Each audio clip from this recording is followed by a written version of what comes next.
So let's start with the first part. I call it a financial health check. The reason why I call it a financial health check is because I like to consider doing these things at least once a year, maybe twice a year. And I relate it to my annual health check that I go to see my doctor. I actually see my doctor twice a year, but do what you got to do. First part, let's add up all our assets. Let's just say it's our net worth, or you may have heard it called your liquid net worth, but that's the first part. And basically what you're doing is adding up all your cash, anything you have in savings and checking bank accounts.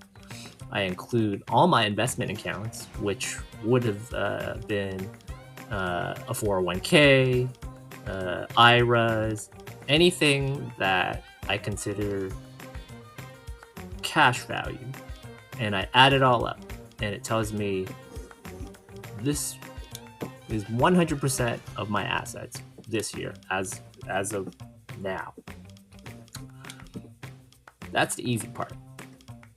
And I basically just use a spreadsheet, a simple spreadsheet. You could probably use one off of Google for free and just start doing it. And it doesn't have to be complicated.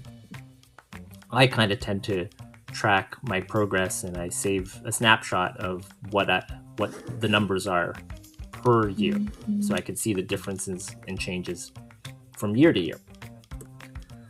On a side note, basically, for anybody who owns a house or just bought a house, I actually keep track of what that house value is also. So you could probably easily get that number on a site like Redfin or Zillow, and I just kind of put that on the side and tell myself, okay, my house that I live at is worth X amount. I look at what's left on my mortgage and deduct the loan principal, because that's how much money I still own on it. And I say to myself, okay, my house is worth X amount of dollars. And basically you could consider that home equity, because there is value that you could access in case of an emergency. Or if you really think about it, eventually you will be selling your house, like a lot of people do in retirement, because you become an empty nester or something, and you'll be getting this back somehow as something. So easy to kind of keep track of, because the internet and all these sites have all this information online. The other thing that I didn't put here that I would also consider on this side is for people who work at companies that actually offer employee stock ownerships, ESOPs. Basically, you get shares of the company every single year that you're working there, and it will have a dollar value. That value kind of changes over time, and I know most places would update what the stock value would be of a private company, and they'll send you some certificate that says you now have so many shares, the value is so many dollars per share. Unfortunately, you can't access that dollar amount until you, 1, work for probably 2 years there, 2, you leave the company, or 3, you retire. But it's always good to know that there's something that's coming back to you that's worth some type of money, right? And it's always good to just kind of keep track of it at least once a year. And I know these things come out annually. So put that in that pile too. All right. The second part of the financial health check are the expenses in your life, the negatives. Oh well. But this is what I do. I add up all my expenses, and as an adult, these things will include rent or mortgage, utilities, debts like student loans, car loans, etc., food, insurance, vehicle costs. I add it all up, and it gives me a general idea of, one, how much I spend per month or per year, and then two, what things are actually going up. What is the inflation in my life? What am I paying more for every single year? What am I paying less?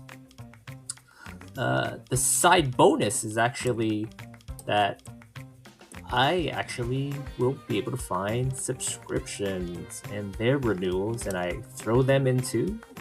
And for anybody who doesn't keep track of them, you at least acknowledge the fact that, hey, maybe I don't need the subscription anymore. So that's kind of a bonus.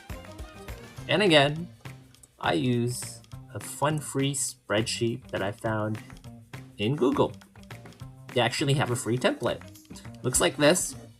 It's just called an annual budget. You could use it for free. And I just start plugging all the numbers in. And it doesn't matter if you do this every single month, routinely, or just once or twice a year. Really, you just want an idea of how much you spend on a monthly or annual basis, and then look at that number as a total per year. And that's what we did in the case of Uncle Abe. Okay, now, as a bonus, since I've actually received multiple comments on other things that we should possibly look at, I've included this part, which I call a budget guide. This is just something that is a general recommendation that you may or may not have seen on various articles recommending how much should you be saving. So, the easiest one that I found is called a 50-30-20 rule, because it just adds up to 100%. And it's pretty straightforward. Basically, what you're telling yourself is, well, I earn so much money per month, per year. If 50% of that stuff, my income, goes towards needs, things that I need to pay for, that's in this pile, expenses. It's also 30% of things I want to do. I would also put that in this pile too, because it includes things like a fun trip or fancy restaurants versus eating out at home.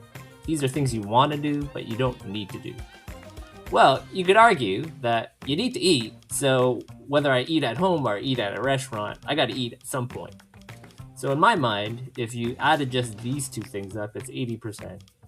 If you're spending 80% on your expenses and you have 20% left over and you consider that saving, well, that is going up towards your net worth and or your retirement. I would look at that as a pretty good rate of saving. And I think most people would agree that saving 20% of whatever you earn is a good idea. And especially if part of that is going towards, say, your 401ks, your retirements, great. So that's just a general recommendation.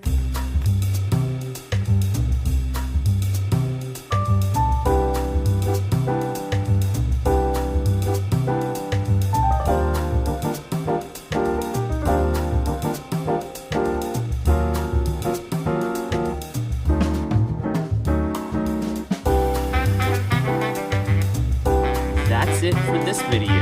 Catch you on the next one. Thanks.